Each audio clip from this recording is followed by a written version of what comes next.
so 95 more nonlinear systems. So when we did these before, you guys, we did a circle and a line, and we found the 2 points where it crossed, but we didn't graph it.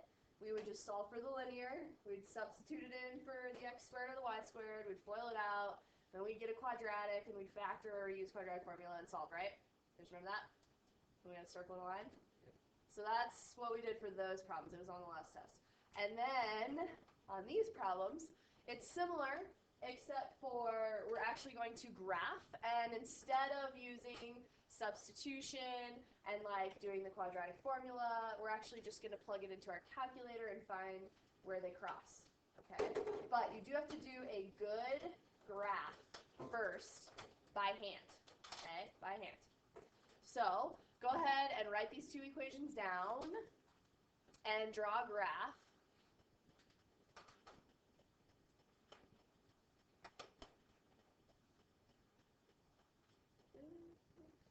Awesome. Good. You drew that? Wow. I know, it's good. Crazy. All right, so of these two equations, which one's a line? Yeah. So this top one is a line. And these two, x times y equals 7, this is a hyperbola, which you'll do more with in Algebra 3. So there's hyperbolas, ellipses, circles, parabolas. So we'll do a bunch of those. Okay? Did we get our test back?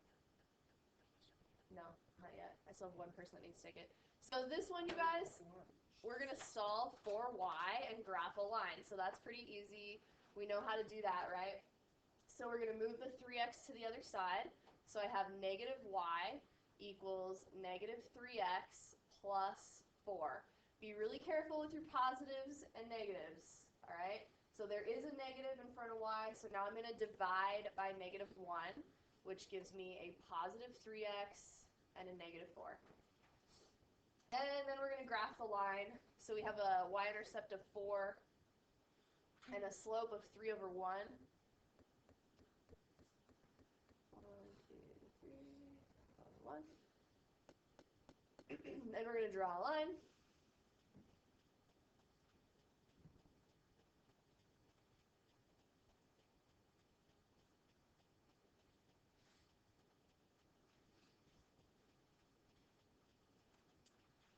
And then we've got our hyperbola right here. And so we divide both sides by x in order to get y by itself. So I have y equals 7 over x. So to graph the hyperbola, we're going to plot points. And there are 4 points that I want you to always do that are pretty easy. And so 0 you should not plug in, ever. Because can you have 0 in the denominator of a fraction? No. There's actually an asymptote there, which you'll learn about next year. 1, 1, negative 1 is a good one. What do you get when you plug in 1? What do you get for y? 7. So we get 1, 7. All right. Another good one is negative 1. What do I get if I plug negative 1 in? Negative 7. Okay, what's another point that'll give me a whole number? No. 7. Yep, 7's a good one. 7 divided by 7 is 1. And the other one would be negative 7, which gives me negative 1. So let's plot the points. So we have 1, 7, which is right here. 1, 7, and then I have, do 7, 1 first, you guys up here. Okay, 1, 7, and 7, 1. Do those two. This actually makes one part of the hyperbola, and you want to do a curved graph, all right? It's not going to be perfect, but it does need to have those 2 points on it, and it needs to be curved. Okay, and then the other one was negative 1, negative 7, and negative 7, negative 1. This is the other part, and it's another curve going through those 2 points.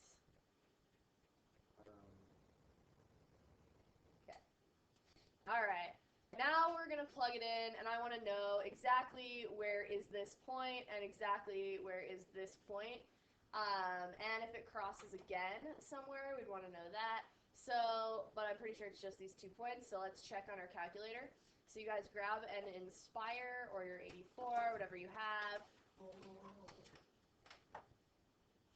All right, so you guys go to your graphing screen and clear anything out by going to menu, and then I think you go to like delete all or something like that. Go to the first one. Oh yeah, actions. If you're trying to delete, go to number 1, actions, and like delete out something like that. Okay.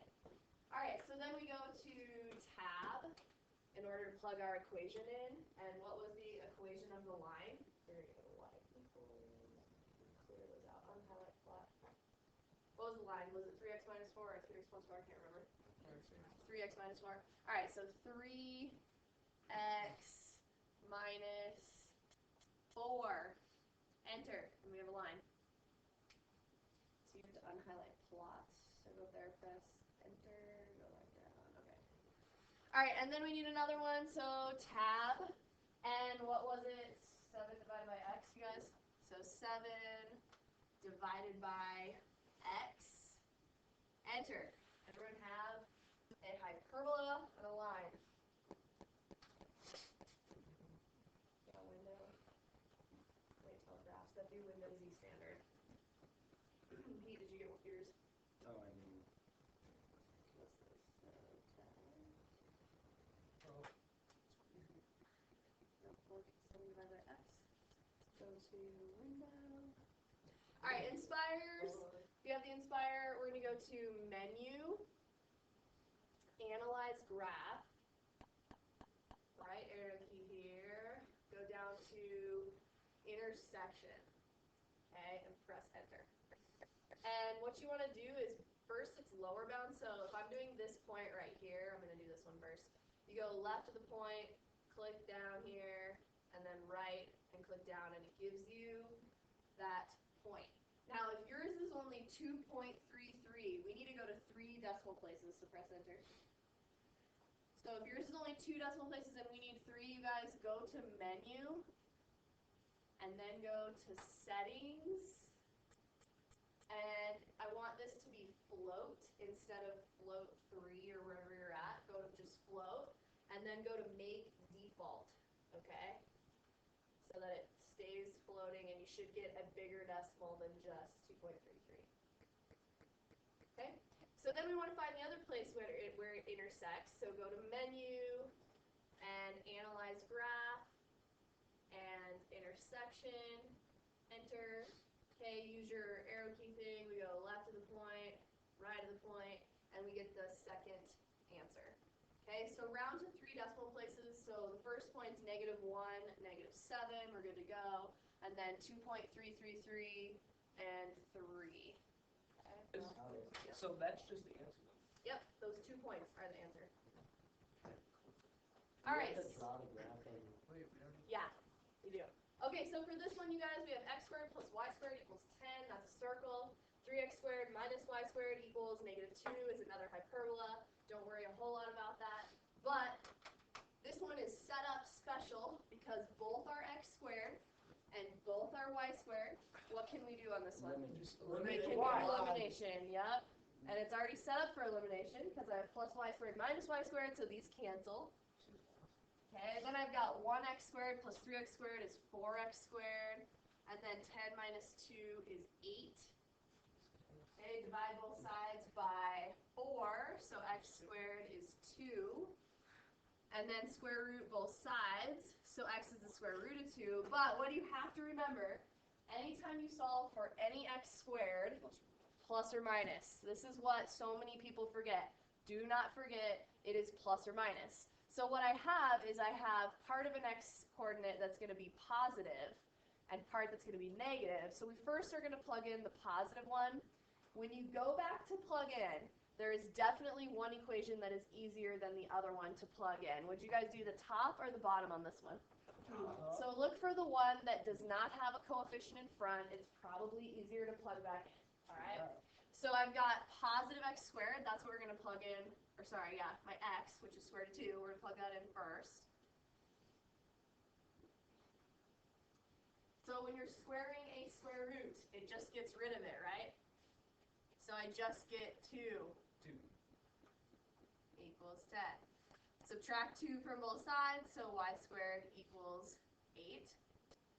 And square root, what do you have to remember anytime you square root? Plus or minus. Plus or minus. And this does simplify. I heard somebody say it. 2 root 2.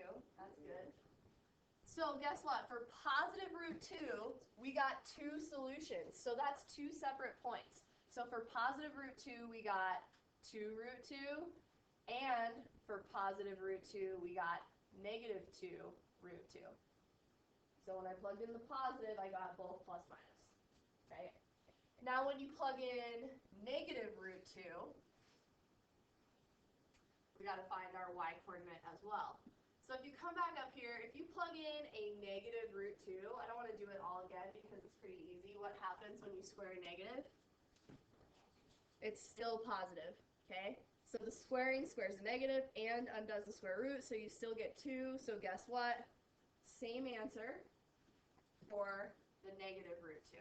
So we also get a positive root 2, 2 root 2.